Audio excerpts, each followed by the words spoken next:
এই সরকারের অন্তর্বর্তী সরকারের সবচেয়ে বড় দুর্বলতা হচ্ছে তারা মব অ্যাটাক ঠেকাতে ব্যর্থ হয়েছে। যারা শেখ হাসিনার ফ্যাসিবাদকে বিরোধিতা করছে, জবরদস্তি ক্ষমতাকে বিরোধিতা করছে, তারা পাল্টা জবরদস্তি ক্ষমতা দেখাচ্ছেন। এটা গণক্ষমতার প্রকাশ, এটা বলে এটাকে শেষ করা যাবে না। এর মধ্যে নানান রকম বিষয় আছে। জামাতের সেক্রেটারি জেনারেল উনি একটা কথা বলেছেন যে ইসলামী দলগুলোর সাথে তাদের ভালো আলোচনা চলছে এবং সেই আলোচনাটা একটা পরিণতির দিকে আসছে। তারা বলছে যে নির্বাচনে আমরা একটা ইসলামী দলগুলো একটা ঐক্য হবে এবং ভোটটা একই বাক্সে পড়বে। এটাকে বিএনপি কীভাবে দেখছে? আমি আপনাকে একটা কথা বলি যে ইসলামী আন্দোলনগুলির মূল লক্ষ্য কী? মূল লক্ষ্য কী? তারা খেলাফত প্রতিষ্ঠা করবে, ইসলামী রাষ্ট্র প্রতিষ্ঠা করা, খেলাফত প্রতিষ্ঠা না। খেলাফত প্রতিষ্ঠা করবেন।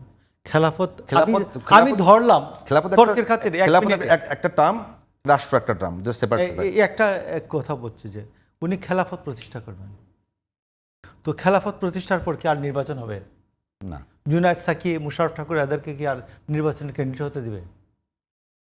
তো আমি তাকে তো এই যে বিএনপি বা অন্যান্য যে এই যে একটা সময় ধরে যে রাজনীতিটা চলছে, আমাকে যদি বলে যে খেলাফত মজলিসকে ভোট দাও বা খেলাফত আন্দোলনকে ভোট দাও বা ইসলামী দলকে ভোট দাও, আমি তো বলতে হবে তার মূল টার্গেট কি, এইটার সম্বন্ধে স্পষ্ট বলতে হবে, সুস্পষ্ট বলতে হবে, মুনাফেকি না, অন্তরে একটা আর মুখে আরেকটা, সুস্পষ্ট করে বলতে হবে আমি এটা চাই, খেলাফত প্রতিষ্ঠা করতে চাই। যদি বলে আমি বলবো যে তুমি ইলেকশনই করতে পারবে না, তুমি বিপ্লব করে আমাকে পরাজিত করে ইসলামী বিপ্লব করে তুমি খেলাফত প্রতিষ্ঠা করে ফেলো, আমি ভোটের জন্য আমার যদি ইচ্ছা হয় বাংলাদেশে থাকবো, আমার বউ বাচ্চা বাংলাদেশে থাকবো, আনলে অন্য দেশে চলে যাব। তো সেইটা তুমি বিপ্লব করে আসো, তোমার জন্য তো ভোট না, ওর জন্য তো ভোট না। তো ইসলামী বিপ্লবের জন্য, ইসলামী খেলাফত প্রতিষ্ঠার জন্য তো ভোট না, প্রথম কথাই ভোট না। সে খেলাফত প্রতিষ্ঠা হইলে কি ভোট করতে দিবে কিনা ওটা জিজ্ঞেস করেন আগে, যে তুমি খেলাফত প্রতিষ্ঠা করলা, তুমি জিতে গেলা, জিতে বললা আমরা খেলাফত প্রতিষ্ঠা করে ফেললাম, এখন এই রাষ্ট্রে ভোট হবে কিনা, এই রাষ্ট্রে সে তো আর ভোট দেবে না। তো এইটা হলো মূল কথা। তো ইসলামী আন্দোলনের ক্ষেত্রে এইখানে মুনাফেকি আছে, এটা সুস্পষ্ট আইন করার জন্য আমি আমার পার্টিকে আমি বুঝাইতে পারি নাই, অন্যান্যদেরকেও বুঝাতে পারি না, যে তাদেরকে সুস্পষ্ট করে বলতে বলেন যে সে কি চায়। সে যদি মেজরিটি অর্জন করে তাইলে আমি মনে করলাম সে মেজরিটি অর্জন করলো, সে কি করতে চায় এইটাও স্পষ্ট করে বলতে হবে, স্পষ্ট করে বলতে হবে। তো আমার স্পষ্ট কি, আমি যদি সংখ্যাগরিষ্ঠতা অর্জন করি আমি একটা কল্যাণমূলক রাষ্ট্র করব, এক। 2 নম্বর, আমি একটা অন্তর্ভুক্তিমূলক সমাজ করব, অন্তর্ভুক্তিমূলক সমাজ করব। আমি ডেমোক্রেসি যেমন একটা টার্মস, ঠিক তেমনি অন্তর্ভুক্তিবাদ বা ইনক্লুসিভিজম আরেকটি টার্ম। তারেক রহমান আপনি দেখছেন, নিশ্চয়ই বলেছেন যে আমার দল যদি সংখ্যাগরিষ্ঠতা অর্জন করে, বিশ্বাসী অবিশ্বাসী সবার অধিকার সমান থাকবে জনগণ হিসাবে। কিন্তু ঠাকুর ভাই, আপনারা দীর্ঘদিন এই ইসলামী দলগুলোর সঙ্গে ঐক্য করেছেন। বাংলাদেশে কিন্তু গুরুত্বপূর্ণ বিষয় যেটা, এখন পর্যন্ত বেশিরভাগ ইসলামী দলগুলো বিএনপির সঙ্গেই তাদের জোট করেছে। জোট করার পরে আপনি এখন যে কথাটি বলছেন, এদেরকে আপনারা আগে জানতেন না? না, জানতাম। ভোটের সময় যখন ভোটের সময় কৌশল নির্ধারিত হয়, যে 2001-এ যে আমরা 96-এ আমরা মনে করেছিলাম যে 96-এ আওয়ামী লীগ যখন জামাত ইসলামকে দিয়ে 300 আসনে ভোট করিয়েছে এবং আওয়ামী লীগ ক্ষমতায় দ্বার প্রান্তে এসে পৌঁছায়, এরপরে অন্যান্য দেশে জোট করে ক্ষমতায় আসে। তো সেই ক্ষেত্রে এইটার অভিজ্ঞতা 2001-এ বিএনপি জামাতকে সাথে নিয়েছে। বাট জামাতকে সাথে নিয়েছে এর অর্থ এই নয় জামাতের নেতৃত্বে একটা জামাতের ইসলামী সরকার বাংলাদেশে ইসলামী রাষ্ট্র প্রতিষ্ঠা হবে, তা তো হয় নাই, তা তো হবে না। এইটা নিশ্চিত ছিল বলেই নিয়েছে। বাট আমি যদি দেখি আজকে যে এইখানে ইসলামী দলগুলি সংখ্যাগরিষ্ঠতা অর্জন করে বলবে যে আমরা খেলাফত প্রতিষ্ঠা করলাম, ইসলামী রাষ্ট্র প্রতিষ্ঠা করলাম, আর ইসলামী রাষ্ট্রের ব্যবস্থায় কোনো ভোট হওয়ার কোনো বিধান নাই ভাই। তো ভোট হওয়ার বিধান নাই, আমি তো রুখবো, আমি তো তাকে নির্বাচনই করতে দেব না। সাকিব ভাই, একটা বিষয় একেবারে দেখছেন যে বাংলাদেশে কিন্তু একটু আপনার প্রশ্নে যাওয়ার আগে আমি ওই প্রশ্ন আলোচনা করতে চাই, তার আগে একটা জিনিস শেষ করতে চাই। দেখুন,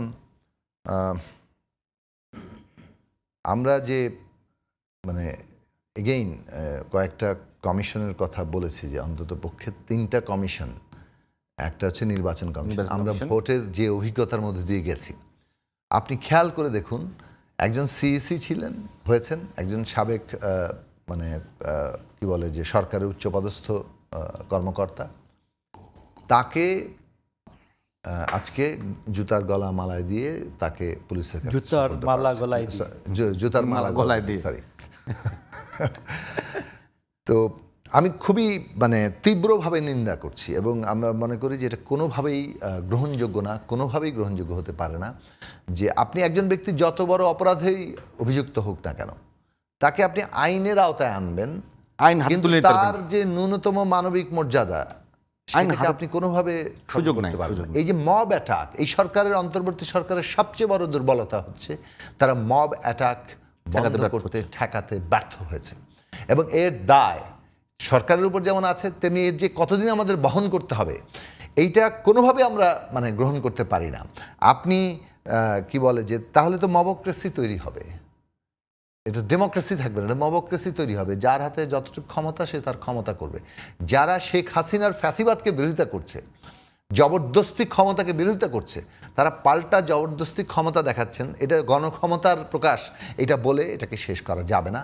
এর মধ্যে নানান রকম বিষয় আছে এবং আমরা এই কারণে মনে করি যে গভর্নমেন্ট এই ক্ষেত্রে নাগরিকদের নিরাপত্তা দিতে বহু ক্ষেত্রে ব্যর্থ হচ্ছে এবং সরকারের এই বিষয়ে অত্যন্ত গুরুত্বের সাথে নেওয়া দরকার। এটা তদন্ত করা দরকার, যারাই কাজ করেছে তাদেরকে আইনের আওতায় আনা দরকার। এখন আমাদের নির্বাচন কমিশনের পরিণতি যে জায়গায় যাচ্ছে কিংবা গিয়েছে, এটা যতই আমরা এই বিরোধিতা করি, তাদের যে কৃতকর্ম সেইটার সমালোচনা কিন্তু আমরা কোনো অংশে কম করতে পারছি না। যে ধরনের নির্বাচনগুলোকে এই নির্বাচন কমিশনগুলো সার্টিফাই করে দিয়েছে, তাতে আপনি যতই উদাহরণ টানেন 96 আর 2001, আপনি দেখুন ওই সময় তত্ত্বাবধায়ক সরকার ছিল, যার ফলে ইলেকশন কমিশন তার আন্ডারে কাজ করেছে। এখন আপনি এইখানে আমরা চাই, যেহেতু স্থানীয় সরকার নির্বাচন নিয়ে এখনো কোনো ঐকমত্য হয়নি, যেটা তত্ত্বাবধায়কের অধীনেই হবে, ফলে ইলেকশন কমিশন ন্যাশনাল ইলেকশন তত্ত্বাবধায়ক সরকারের অধীনে হলো, কিন্তু তার 5 বছর ধরে কিন্তু স্থানীয় সমস্ত নির্বাচন এবং বাই ইলেকশনস সবই কিন্তু ইলেকশন কমিশনের অধীনে হবে। আপনার মনে আছে যে একটা বাই ইলেকশনকে কেন্দ্র করে তত্ত্বাবধায়কের দাবি এসছে সেই মাগুরায়। কাজেই আমাদের এখানে ইলেকশন কমিশন নিয়ে বিতর্ক যাতে না হয়, তাতে আমরা এই সাংবিধানিক কমিশনটা আমাদের দরকার। একইভাবে পাবলিক সার্ভিস কমিশন, সরকারের সমস্ত নিয়োগ, এইটা রাষ্ট্রটা যাতে একেবারে একটা দলীয় প্রতিষ্ঠান না হয়। আমি 5 বছরে যাদের নিয়োগ দিতে পারি, আপনি বুঝবেন এই জিনিসটা। তৃতীয়ত হচ্ছে দুর্নীতি যদি আপনি ঠেকাতে চান, তাহলে দুর্নীতি দমন কমিশনে দলীয় অনুগত লোক থাকা চলবে না। এই 3টা জায়গায় যদি আমরা দাঁড়াতে পারি, তাহলে চেকস অ্যান্ড ব্যালেন্সের ক্ষেত্রে একটা বিরাট উল্লম্ফন ঘটে। আধুনিক গণতান্ত্রিক ব্যবস্থায় এটা একটা সংযোজন হয়। হুবহু ইউরোপ আমেরিকা নকল করা কিন্তু আমাদের একমাত্র কাজ না। আমরা আমাদের নিজস্ব প্রয়োজনে ব্যবস্থাবলী তৈরি করতে পারি।